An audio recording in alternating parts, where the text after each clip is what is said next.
Okay, my dear friends, so let's go ahead and close our eyes.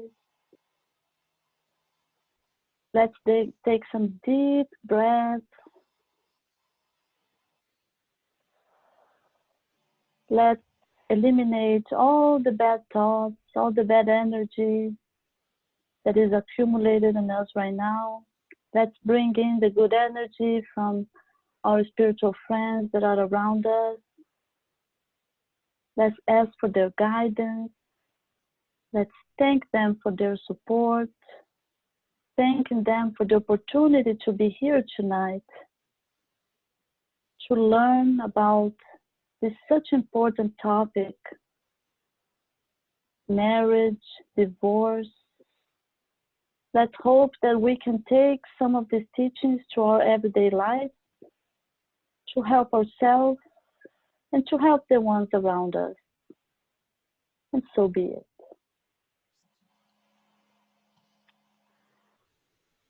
Okay, so today we are going to finish chapter 22. Chapter 22 is a very short chapter. It talks about do not separate what God has joined. Today, especially, we're going to speak about divorce. So before we start the slides, I wanted to bring 3 questions about the Spirit's book that talks about marriage and talks about divorce. So question 695 asks, is marriage the permanent union of 2 beings contrary to the law of nature? And the answer is, it is a progress arrived at by human race. Question 696, what would be the effect upon human society of the abolition of marriage? In other means of the divorce. A return to the life of the beast. That's the answer from the Spirit. The explanation of that is, the free and virtuous union of the sexes is the state of nature. Marriage is one of the first results of progress in the constitution of human society, because it establishes fraternal solidarity, being found among other people under different conditions. The abolition of marriage would therefore be a return to the infancy of the human race and would place man even below certain animals that give him the example of constant union. And question 697 asks, is the absolute indissolubility of marriage to be found in the law of nature, or is it only an ordination of human law? It is a human law, altogether contrary to the law of nature, but men may change their laws. Those of nature are alone unchangeable.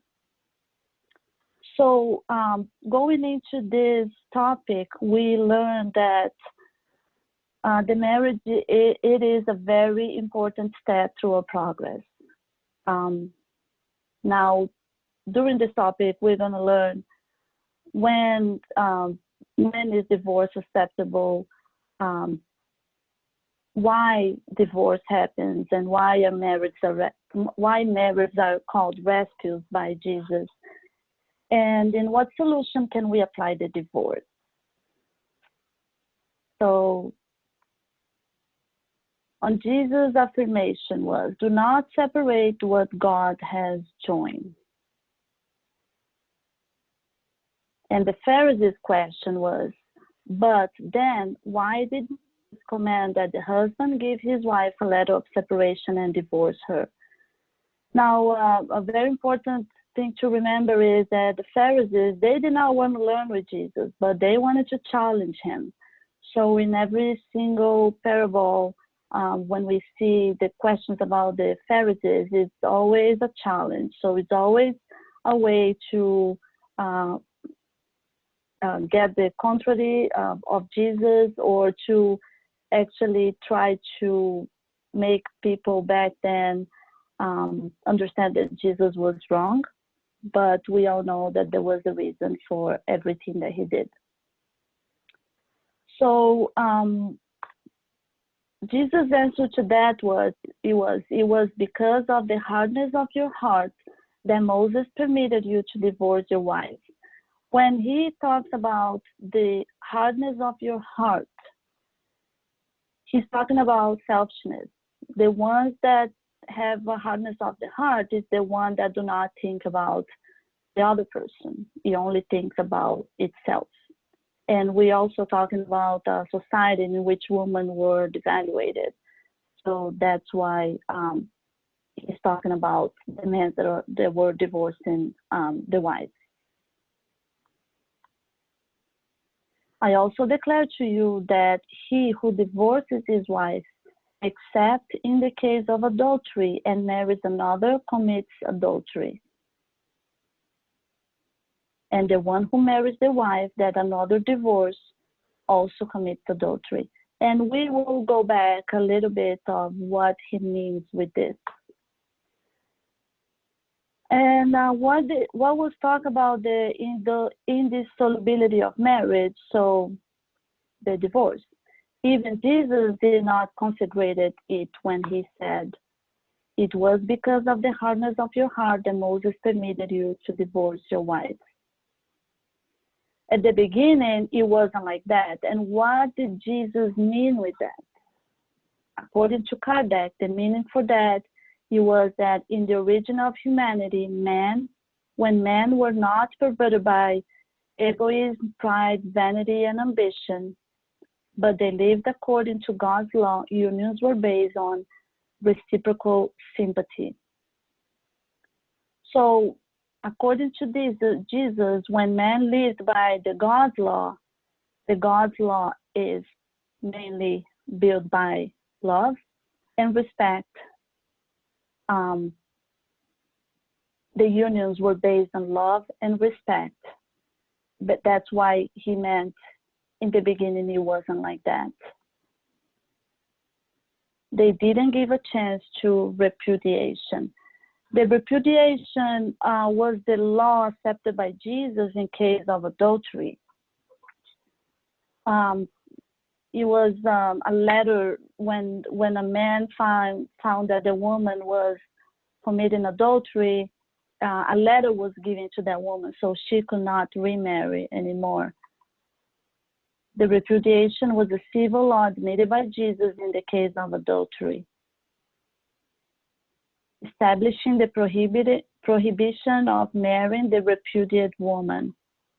What was the objective of that law? He wanted to abolish barbaric use, replacing the Mosaic law lapidation of adultery woman. So even though this can be seen as a very strict law by Jesus, he was actually trying to ease in that law that was used back then, the lapidation of adultery woman. We can all record the passage of Jesus according to John, when the Pharisees brought an adultery woman, asking her for her to be stoned. They brought that woman to Jesus, asking the woman to be stoned, but Jesus took down and with his finger he wrote on the ground as though he did not hurt them. He wrote, "He that is without sin among you, let him first cast a stone at her." So that is one of the passages from Jesus talking about this specific law that he modified, trying to protect the woman from that time. So again, the objective of this law, it was a civil law being replaced by another. But like all the laws of nature, it has to pass the test of time. So again, the woman being stoned or the letter of adultery, those are all considered civil laws. They do not replace the law of nature. We will talk a little bit about that, but now we're specifically talking about what way did Jesus treated the indissolubility of marriage back then. So then a new word comes up, divorce. It wasn't used by Jesus back then. So divorce is a human law which has the object of legally separating what is already separated. So is the divorce a solution, or is the divorce a problem? Since the marriage, as we spoke, is it's very necessary for progress. In what situations can we apply the divorce? So the divorce is not contrary to God's law. And what cases the applications of the divorce are acceptable? In cases which did not take account of the divine law in the union, love. So the main law of God, love. If there is no love, that was not why the marriage was created. If the respect ends, if there is physical and mental aggression, which are contrary to the law of God, then the divorce is a civil law that was created to avoid any bigger evil. Are divorce contrary to God's laws? Yes, if it's to meet only material interests and not fulfill the law of love. No, if done to avoid bigger evil. So again, if there is no more respect, if living together is impossible, then divorce is accepted, because this was not the purpose of marriage. Even though we all came with a purpose, we came with a mission, and if not in all the time, but most of the time, it was a mutual agreement. We all have the law of free will. So if the marriage is not healthy, if the marriage is not a healthy agreement anymore for both parts, for the family, then we have to stop. We have to avoid bigger problems, and the divorce that way is accepted only on those cases. We also, as a couple, when we have kids, it's very important that there is a very healthy home. We have to create a healthy basement for our children. So again, when sometimes you see that some marriage only lasts because there is no more love in between the couple, but because of the children, we have to make sure that there is a healthy environment for the children. And again, talking about the mutual agreement that we know we did to enter this reincarnation, it's very important that we realize that the agreement has to be healthy for both parts. Some of the reflections that we can take from this chapter is that we need to assist on earth the understanding of the marriage as a balance of achievements and mutual concessions, whose failure we need to avoid. So again, it's a balance of achievements and mutual. You have to give to receive. This way, we can try to avoid some of the biggest mistakes or some of the biggest problems that we see in the marriage. Remember when Jesus said about that heart. So you have to, you cannot be thinking just about yourself. You have to be thinking about the other person as well. Put yourself into that other person's situation, especially if we have the knowledge and the other individual doesn't have the knowledge. We have to try to make concessions. Let's spread the principle of reincarnation and individual responsibility for the formed homes to meet the mission to which they are intended. Again, the reincarnation. Why are we in the family that we are? We all know that we choose to be in this family. There was a meaning for that. There was an intention to be in this family. It was to be helped. It was to help We don't know, but very important that we realize the responsibility that we have on this form when we form a home. And most importantly, too, is do not judge. We have to comprehend our brothers and sisters who cannot avoid divorce because we ignored what our conduct would be in their place. Very important that we realize that not everyone, we don't know until we are in someone else's shoes. And because of this, I would like to bring, there is a book, I believe most of the ones here read, we studied the book of Action and Reaction. So chapter 14, it's called Interrupted Redemption, and it was a story about Marcella, which was the wife, and Ilde, which was the husband. The story talks about, the chapter talks about an unfaithful husband that becomes resentful towards his wife and a little boy, while maintaining parental love by two daughters. Maddened, he tried to murder his wife in order to give himself completely to passion and happy. The husband's thoughts form clear and successful images received with extreme clarity by disincarnated. Prevented by the protectors from committing a murder, the husband opts for the desertion of the family commitments. Therefore, in another reincarnation, he will have to return to the debts that he now does not pay, which will be added. So the husband, in this case, he divorced the wife and left the wife with the 3 children. Comments about divorce bring to the fore that couples, as a rule, come together through bonds of the past. Almost always with reciprocal debt, it's an effort mutual. The spouse who most effectively looks after the family good with more sacrifices in the incessant service for family happiness certainly will rise to the glory of divine love. Those who willingly remain behind cannot complain about those who move onward. To each according to his deeds, taught the divine guide. No one in the universe can escape the law.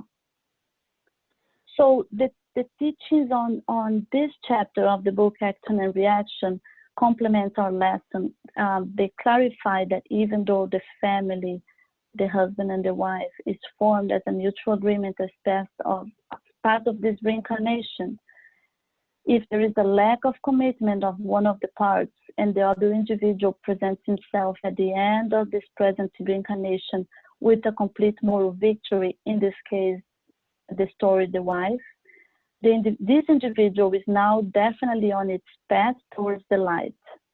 So then we ask, who is the evil individual going to pay his debt? First of all, we have to remember that although we are undergoing reciprocal wrong, in reality, first and foremost, we are debtors to the law in our conscience. In doing evil to others, we commit evil to ourselves. So we will have to repay in service to other souls on the same evolutionary pathway the debt burdens the spirit. If we hurt others, in essence, we are hurting the work of God.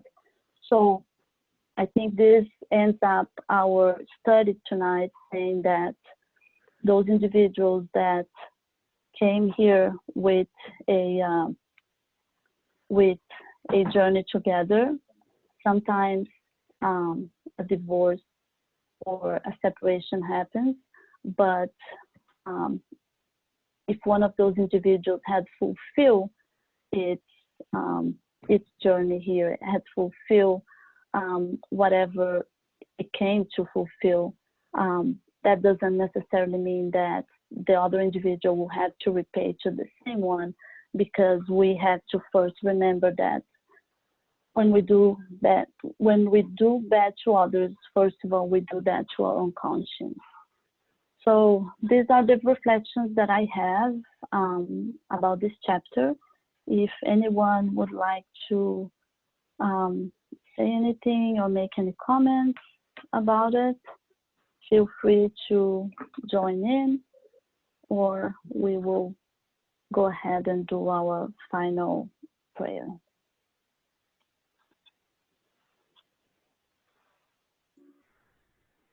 I have no questions. Hello. Who said I have a question? Luisa. Oh, I said I have no questions. Oh, Sorry, you did great. I thought you said you Samantha. have a question. Oh no, I just want make a comment, like when he says that we have to make the environment healthy for the kids. We have to remember that, of course, for the kids, but most important for the couple too, because if you're not if you don't have a healthy relationship, you end up affecting your psychological, which is not healthy for you as well, and automatically it's going to affect the kids too. It's like a cycle. Once one is affected, everybody gets affected. So relationships, in general, things like with friends is the same with the couple. You have to learn with the differences. You have to learn with the how you say what people is used to, how they were raised, which is usually different than you. So everything's connected, right? And then once it's not healthy for the kids, it's because probably it's not healthy for you anymore.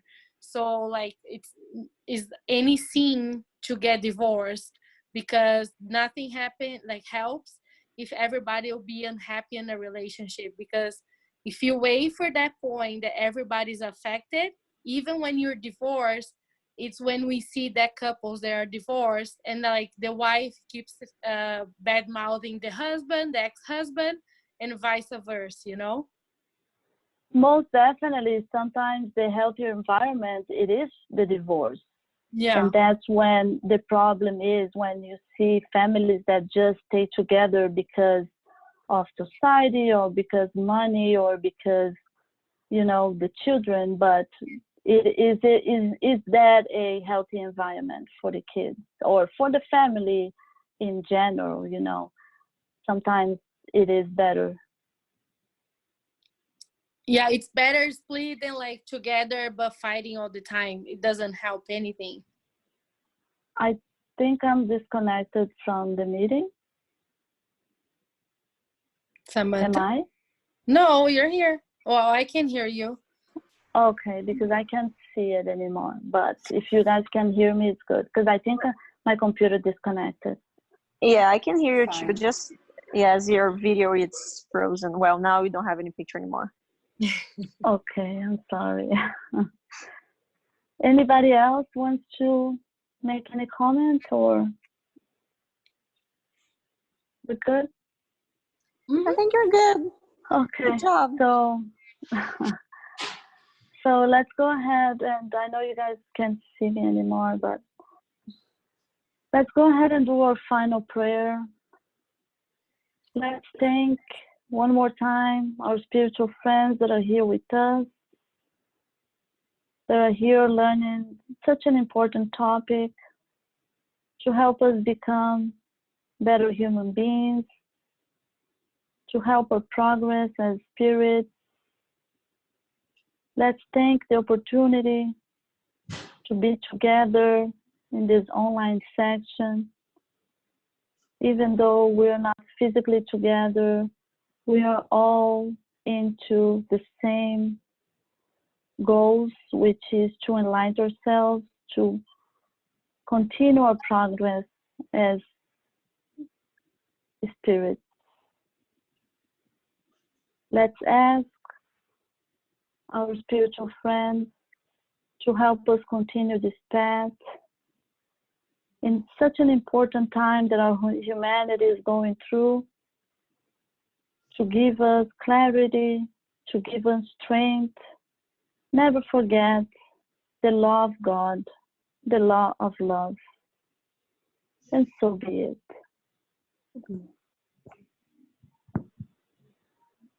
Yeah, I don't know what happened to